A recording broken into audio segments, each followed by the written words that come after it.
یہ سال دجال والا سال ہے، کیونکہ اس سال کے طریقے الجھ کے منظر عام پہ آ رہے ہیں۔ تمام ستارے ایک ساتھ اس طرح سے گزر رہے ہیں کہ یہ معلوم ہو رہا ہے کہ ایک جھوٹا امام مہدی بننے کا دعویٰ کرے گا، جس کا جھوٹ زمانے کے نزدیک پکڑا جائے گا۔ جس سال کے دریچے وثاب و نسب کے حال ایک ساتھ طے بیٹھتے ہیں تو وہ سال الجھن کا ہوتا ہے۔ تو ویسے ہی 2023 اختلافات اپنوں کو پرایا اور پرایوں کو اپنا کر دے گا۔ اس سال میں 3 ممالک آپس میں اس طرح سے لڑیں گے کہ اس کے اختلافات پوری دنیا پہ حاوی ہو جائیں گے۔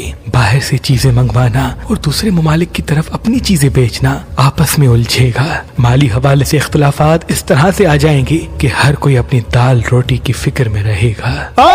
3 مقدس عمارتوں کو نیست و نابود کیا جائے گا، جس کا درد لوگوں کے دلوں پہ عام ہوگا۔ انویسٹمنٹ کرنے والے اس سال ٹھہر کے اپنے پیسوں کو سنبھال کے رکھیں، کیونکہ ان کا پیسہ اچانک سے گر جائے گا۔ سونا اپنی اصل قیمت کھولے گا، اور خصوصاً وہ ممالک جو اسلام سے جڑے ہوئے ہیں ان کو آپس میں اس طرح سے الجھایا جائے گا کہ اختلافات منظر عام پہ عجیب آ گزریں گے۔ بھارت کے لیے یہ سال مذہبی اختلافات کو بڑھائے گا، اور 3 اموات ایسی ہوں گی جس کا نقصان کبھی پورا نہ ہوگا۔ بزنس کے حوالے سے آس پاس فراڈ سر عام نظر آئے گا، تبھی جلد بازی کر کے کوئی کام جب تک اس کی تصدیق واضح نہ ہو نہ کیا کریں۔ پوری دنیا میں مہنگائی کا ایک عجیب طوفان آ ابھرے گا، اور 3 قدرتی آفات ایسی آئیں گی جس سے پوری دنیا ہل جائے گی، لیکن وہ ممالک محفوظ رہیں گے جو تیل کو سنبھل کے خرچ کرتے ہیں۔ اور پاکستان میں 2 اموات ایسی ہوں گی جو پاکستان کی پوری سیاست کو ہلا دیں گی۔ امریکہ، روس، برطانیہ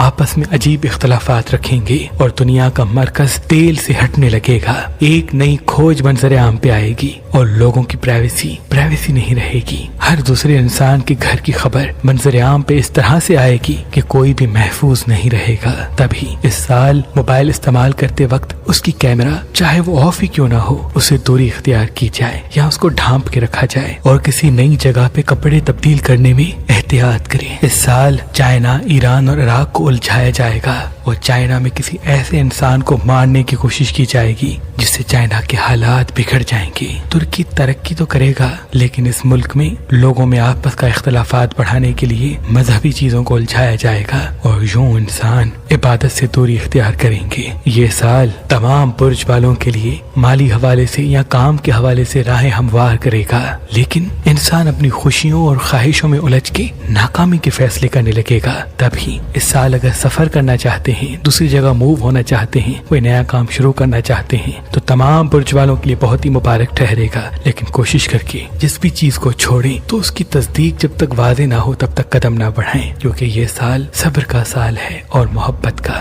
بیماریوں کے حوالے سے نئے اقسام کی بیماریاں منظر عام پہ آئیں گی۔ تبھی اس سال باہر کے کھانے کم کھائے جائیں، اور جتنا ہو سکے چپچپی اور تلی ہوئی چیزیں کم سے کم استعمال کی جائیں۔ اگر سبزیاں زیادہ کھاتے ہیں یا پھل تو یہ صحت کے لیے بہت ہی مبارک ہوگا۔ ان برج والے جن کا نام میم سے آتا ہے وہ خود کے وجود میں تنہائی کو زیادہ محسوس کریں گے۔ ان برج والے جن کا نام شین سے آتا ہے وہ اپنی خواہشات کو دنیا کو بتائیں گے، اور ان برج والے جن کا نام زے یا نون سے آتا ہے تو وہ اپنی سچی اور سیدھی زبان کی وجہ سے اختلافات دیکھیں گے۔ تبھی تمام احساسات کو انسان فیصلوں پر حاوی ہونے نہ دے، انشاءاللہ منزل سب کے ساتھ ہوگی۔ خصوصاً عورتوں کے لیے یہ سال ہڈیوں میں درد ابھارے گا، تبھی وہ نیم گرم دودھ پیا کریں، اور مردوں کو تنہائی، اکیلا پن اور ریڑھ کی ہڈی کا درد محسوس ہوتا رہے گا۔ کوشش کریں وہ چلتے پھرتے رہیں تاکہ وہ بڑی بیماریوں سے اللہ کی پناہ میں رہیں۔ اگر اس سال حکمت عملی کے ساتھ چلا گیا تو بہت ساری خوشیاں منتظر رہیں گی، بشرط انسان اپنے احساسات اور جذبات کو فیصلوں پر حاوی ہونے نہ دے۔ انشاءاللہ منزل ان کے ساتھ ہوگی۔ تبھی اس سال کا اسم اعظم نصر من اللہ و فتح قریب ہے، یعنی روز صبح جب بھی دن کا آغاز